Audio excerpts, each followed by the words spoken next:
Get out and grill today. Yesterday I had a steak out and it was tenderized by hail. It's a wonderful thing. But we're talking about grilling tuna, and Lee Clayton-Roper from A Well-Seasoned Kitchen is with us here again today. It's always good to see you. Thank you for having me. You have a couple of wonderful tuna fillets here, but you're going to be preparing them with a Puttanesca sauce. That's right, that's right. So the sauce obviously is the star of the show here? It is. And it's got so much flavor in it that you really don't have to do a whole lot to the tuna except grill it. Okay, so first, let's not give the tuna short shrift. Those are two lovely pieces right there. They are. This is a bluefin tuna. You can tell because of the darker color. It's the tuna that's often used in sushi. When you buy tuna, you want to buy it the day of, preferably, or the day before you cook it. You want it as fresh as possible. You want it, when you buy it, to be shiny like it is here, not brown, not soggy. And as you and I have talked about before, contrary to meat, fish you do not want to put on the grill at room temperature. You want to take it out of the fridge right before you put it on the grill. From cold to hot. Right. It cooks much better. It stays together much better. It doesn't have a tendency to fall apart. So here, we'll get these on the grill quickly. You just sprinkle them with a little fresh ground pepper and salt. I like to use the kosher salt. And you like to be generous with the salt and pepper before we hit the grill? Exactly. And then you can put more on later. And so we want to oil the grill. You don't ever want to spray, nonstick spray on a hot grill. You can have a fire. Sure.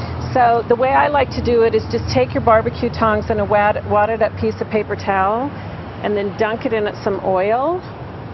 It gets a little messy. You kind of want to squeeze it out. You don't want to have too much oil. Right. And then you just take this and rub it on the racks like this, where you're going to put the fish. And obviously the fish far more sensitive to peeling and pulling, so you want to have a well-oiled grill. Exactly. And you know, they make some products, some grill foil products you can use as well, which won't stick, but you don't get the pretty grill marks on the tuna if you use those.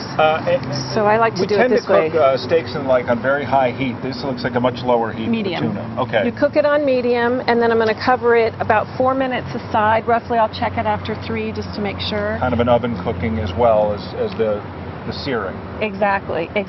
And then the sauce, if you want to start mixing here, I'll help you. Okay, what are we putting in? You're putting in chopped tomato. Okay, all of these? All of these, all of everything in the dish. Chopped seeded tomato, some Kalamata olives. You can use any kind of olive you like, green, black. Kalamata. Chopped garlic. See, you having chopped all of this, my role has become so much easier. Yes. And then capers. I know you don't love them, so you don't have to put them all in. No, put them all in. It's not for me. And then some dried oregano and some red chili flakes. Okay. And then the last thing we're going to put in is some anchovy paste. And I'm just going to squeeze in about a teaspoon and just mix all that up. Now, a lot of people go anchovies and they make the face, but you say the anchovy paste has less punch than an actual anchovy. Well, it actually has the same amount of punch, but you can really blend it into the sauce because it's a paste. So you don't end up with hunks of anchovies, so the flavors get more melded.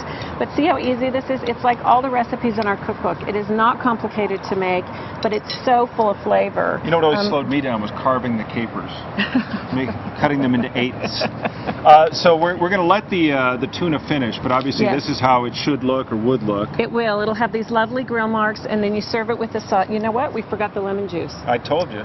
Here it is. I just noticed that when lemon juice is in there as well. Of course, the recipe, as always, is on the website. We put them in there. Or you can, of course, get the fabulous book that we love to refer to, A Well-Seasoned Kitchen, Lee Clayton-Roper's book. She comes by and always visits us with some of her great recipes. And we look forward to getting a taste test, the grilled tuna with the Puttanesca sauce. You will. It looks and smells fabulous. Good. Thanks, I'll be off the grill in a minute. It's always great to see you. Nice Again, to see you too. The recipe is right there at kwgn.com. Just check the on-air section.